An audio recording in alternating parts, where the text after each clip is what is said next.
Bonjour, sois le bienvenu dans Recette Roulette. La recette du jour est côte de porc à la vapeur. Pour 2 personnes, il nous faut 2 côtes de porc, 2 pommes de terre grosses comme le poing, une cuillère à soupe d'huile d'olive, 10 g de beurre, 10 centilitres de vin blanc, une cuillère à café d'herbes de Provence, du sel et du poivre. Pour cette recette, on va avoir besoin d'une cocotte minute. Je dois t'avouer que c'est pas ma meilleure pote. Je ne sais pas pourquoi j'ai une peur irrationnelle des cocottes minutes. On va tout d'abord commencer par faire fondre la matière grasse dans la cocotte. Tout simplement pour y faire dorer la viande. Le beurre est fondu, je vais pouvoir mettre mes petites côtes de porc à dorer. Quand la viande est dorée, elle se décolle toute seule du fond. Pendant ce temps, je vais éplucher les pommes de terre et les couper en 2 dans le sens de la longueur. Les côtes de porc sont dorées, je les enlève de la cocotte. Je mets les pommes de terre dans la cocotte minute. Je n'enlève pas la matière grasse puisque l'idée c'est vraiment de les envelopper de la matière grasse qui est bien parfumée. Donc je remue pour bien les envelopper. Allez, viens voir. Voilà, là elles sont bien enveloppées. C'est parfait. Je poivre, je sale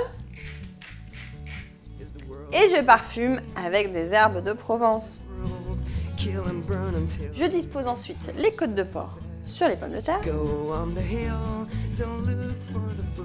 Comme ça, elles sont surélevées du fond de la casserole. J'ajoute ensuite le vin blanc et l'eau. L'eau, c'est environ la même quantité que le vin blanc. On ferme la cocotte minute et maintenant on monte en pression jusqu'à ce que ça siffle. À ce moment-là, on baisse le feu et on laisse cuire 10 à 12 minutes. Allez, on passe au dressage. Bon là, je vais dresser tout sur une assiette, mais bien sûr, c'est une par personne. Gourmand.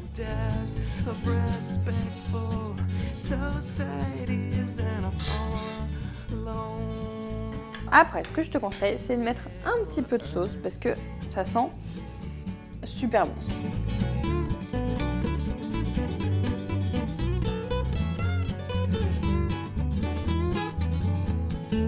Les côtes de porc sont prêtes avec des pommes de terre fondantes, un plat principal tout simple et délicieux. Et pour faire un menu entier, je te conseille en entrée de faire le velouté petits pois, épinards, menthe que tu pourras facilement réaliser en toute saison avec des petits pois surgelés. Et pour le dessert, pour ça tu vas devoir attendre demain. Rendez-vous demain à 11 h pour une nouvelle recette.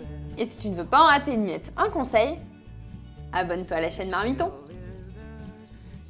Maintenant je t'aime ma cocotte minute. D'ailleurs si toi aussi tu adores ta cocotte minute, déclare-lui ta flamme dans les commentaires.